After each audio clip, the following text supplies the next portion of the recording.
The Google Pixel 8 Pro is a satisfying showcase for how artificial intelligence is being leveraged in a greater way in our phones, with a smarter, more human-sounding Google Assistant at the helm. Even with a $100 price hike over its predecessor, the Pixel 8 Pro stands out thanks to these AI improvements. After spending more time with the Pixel 8 Pro's new temperature sensor, the more I realize it's not as practical to use as other implementations I have seen. The sensor's positioned on the back of the phone just underneath the camera's LED flash. You would think it'd be used to measure your body temperature, which it should do later since Google is seeking out FDA clearance for that purpose. At the moment though, the Pixel 8 Pro's new sensor is meant to measure the surface temperature of the objects. While there are logical reasons to do this, such as knowing if the ground's too hot for your four-legged friends to walk on, I think I'd rely more on common sense for that. Nevertheless, you need to keep the sensor about 2 inches away from what you are measuring. However, you will also need to select what type of material you are trying to measure through the thermometer app, which I suppose is necessary to get a more accurate result. I just can't see the practicality of this, especially when there are laser temperature guns and thermal cameras that could effectively do the same things from the further distances. Take, for instance, phones that have built-in thermal cameras which can measure heat signature from faraway distance. I just don't understand Google's logic behind the temperature sensor, which ultimately feels more like a novel addition than a necessary tool. One of the biggest shortcomings about the Pixel 7 Pro was its display. It simply wasn't as bright as other flagship phone screens. Fortunately, Google's looking to change that with the 6.7-inch 1344 by 2992 Super Actual display of the Pixel 8 Pro, which is rated to reach 1600 nits with HDR brightness and 2400 nits peak brightness.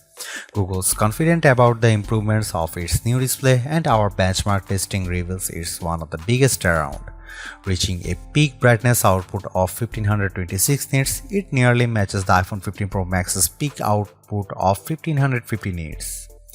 Compared to the Pixel 7 Pro pitiful 927 nits of brightness produced in our testing, the Pixel 8 Pro panel blows its predecessor away. I saw this firsthand when I took the two devices outside to watch a movie trailer, with the Super Actual display being substantially brighter and easier to see. It also helps the Pixel 8 Pro's 120Hz refresh rate gives it that battery smooth look while scrolling through websites and across the interface. The refresh rate scales from 1 to 120Hz, which should help save on battery life. I was skeptical at first, but I have to admit it's a relief that Google improved the display for this new phone. This is where it gets exciting for the Pixel 8 Pro, which further differentiates itself from the standard Pixel 8. On the back, the Pro rocks a triple camera arrangement, a 50MP main camera, 48MP ultra-wide camera and a 48MP telephoto with 5x optical zoom. The biggest change here is ultra-wide camera, which jumps up to 48MP compared to the Pixel 7 Pro's 12MP shooter. That, along with its 5x zoom telephoto lens, are the two main distinctions of the Pixel 8 Pro's camera versus Pixel 8. Of course, this would have been a prime opportunity for Google to extend the range of its telephoto camera, but it's been left to the same 5x telephoto range as it's the Pixel 7 Pro. I am a little bummed by this because the iPhone 15 Pro Max made the jump to 5x zoom as well, so Google no longer holds an advantage over its rival when it comes to zooming. As you could expect, everything about the cameras on the Google Pixel 8 Pro are better, with Google claiming improved low-light photography, sharper selfies, and its best zoom yet. The main camera proves that with this shot of Bethesda Terrace in Central Park, details are plentiful while dynamic range is handled well between the shadows in the trees and the brighter spots where the light's hitting them.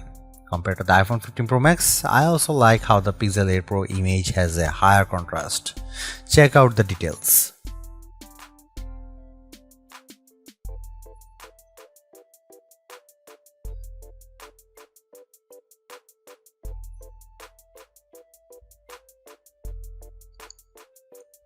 Google makes it clear that the Pixel 8 Pro is aimed at pro users with its barrage of AI-assisted camera features.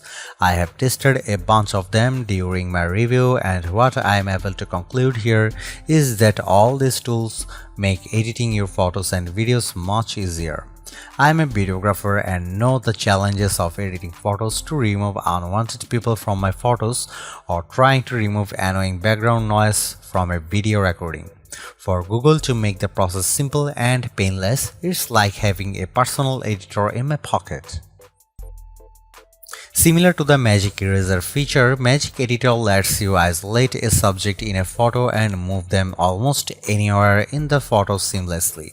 With a few simple swipes and selections, I am able to take a photo of myself and resize it to make it seem I was closer to the camera. Everything looks seamless too, which is what makes Magic Editor incredibly powerful for those who don't have the time or patience to learn these techniques on their own. Alternatively, it's interesting to note what's happening in the background when Magic Editor is being used. That's because Google AI is being leveraged to generate what it thinks should fill in the gaps. For example, I took a picture of my cat sitting on a small ottoman and decided to move him to the nearby sofa using Magic Editor. What's interesting is how Google fills in the gap left between where my cat was sitting. The Pixel 8 Pro generates 3 different options for me to choose from, which all look seamless with its editing. However, I have found oddities in other images I have used Magic Editor on, but so far it at least manages to generate one that seamlessly works with the shot. Another Photoshop-like feature, Best Take, does exactly what it says. If you have ever tried snapping a family photo, you know how hard it is to get everyone to look at the camera properly. Now you won't have to worry because Best Take lets you choose the best faces to use in your photo, so that you can have the best result with happy faces all around. Using Google's AI, Best Take essentially looks at other photos you have captured and offers you options to choose from the selecting each face. Best Take actually works flawlessly with the Pixel 8 Pro. In fact, I didn't notice any distorting qualities whenever I swapped faces for another shot. The only issue I have with the Best Take is that you need to manually take several photos of the same group shot. I wish Best Take could generate different faces based on previously captured photos I have stored in Google Photos, or at least automatically shoot burst photos leading up to me actually pressing the shutter button to snap a photo.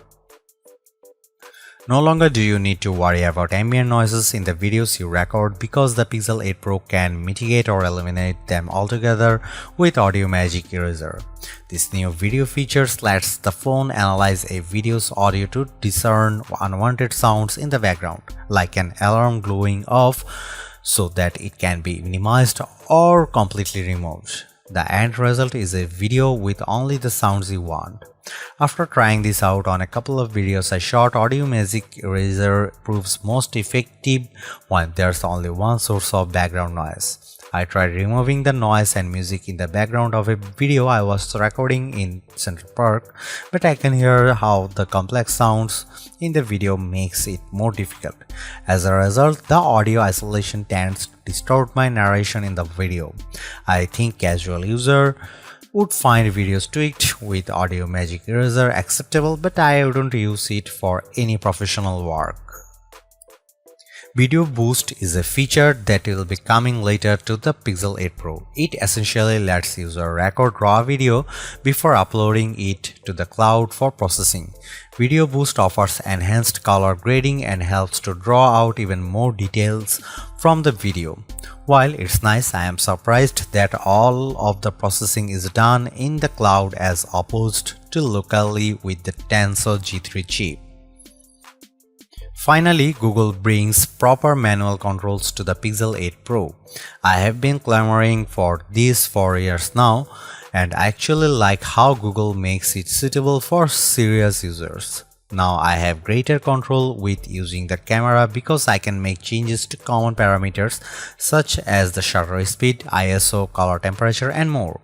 Small details such as focus peaking show how Google's committed to making the Pixel 8 Pro the camera for pro users.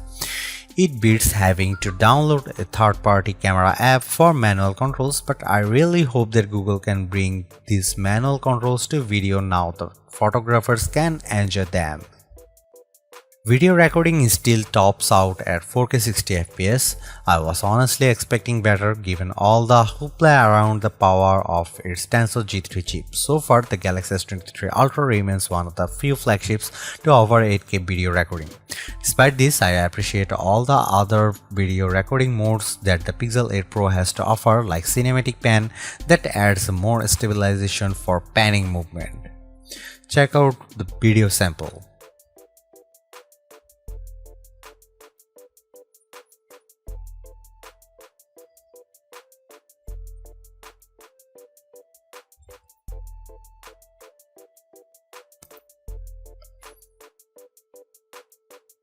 You probably know what's in store with Android 14, but I think it's worth mentioning the exclusive features that the Pixel 8 Pro is getting. Visually, the Pixel's interface is familiar if you have been on the Android train for the last couple of iterations of the software, but there's a lot more focus on Google's AI working behind the scenes. For example, Google Assistant is being leveraged in more areas, which is what makes owning a Pixel unique versus other Android phones. Here's what I found really impressive about Google Assistant on the Pixel 8 Pro. This year's additions include enhanced call screening that makes the assistant sound more human when it picks up calls for you. I was actually impressed when using this new feature, as it was almost impossible to tell that I was hearing an AI-generated voice. Not only will the assistant screen calls, it will also provide contextual options that let you choose a response. Think of it like having an actual assistant that picks up phone calls for you while relaying responses to them. If you use grammar check extensions in Chrome like Grammarly, then you are in for a treat with the Fix It feature with Google Assistant. As you scurry to type out passages of text with the keyboard, you will have the option to fix the grammar with the help of the assistant, which will proofread it for you and smart enough to distinguish common mistakes such as they are, or they are. While it may not be commonly used, multiple language support is especially useful for people who live in households where languages are often mixed. For example, you can dictate messages to Assistant mixing in words from English and Spanish without having to change the default language of the keyboard. Just speak and Assistant will dictate the rest perfectly. Rather than having you toil over reading long passages of text in Chrome or the Google app, the assistant can summarize everything for you by just squeezing the phone, which initiates this summarizing feature. Google Assistant will then analyze the content, then produce a bulleted summary of the most important stuff. These features continue to show the investment behind Google AI, but the best part about the software is one particular promise from Google. It's how the Pixel 8 and 8 Pro are setting the benchmark for all phones with their software support. Google pledges 7 years of software and security updates, ensuring that these phones are given extended life beyond its peers. That's remarkable and should be a reminder for everyone else about the importance of software support. I can't stop focusing on how the Pixel 8 Pro is one of the smartest phones I have ever came across. For once, I can confidently say that it's the assistant I need to make my workflow more efficient and streamlined.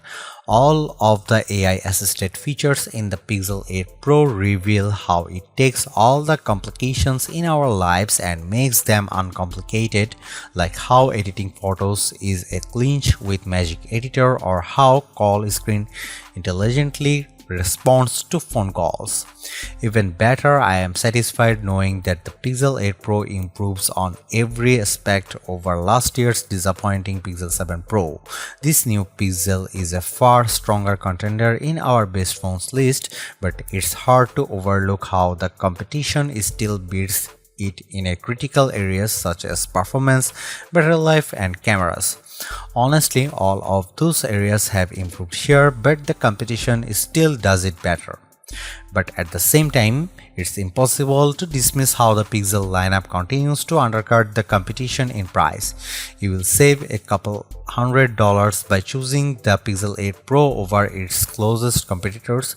So in that regard, it offers all the value I had wanted to find in a flagship phone. Really, you won't be disappointed by the phone, especially when it's the only phone that I can confidently count on to answer phone calls for me where I can't.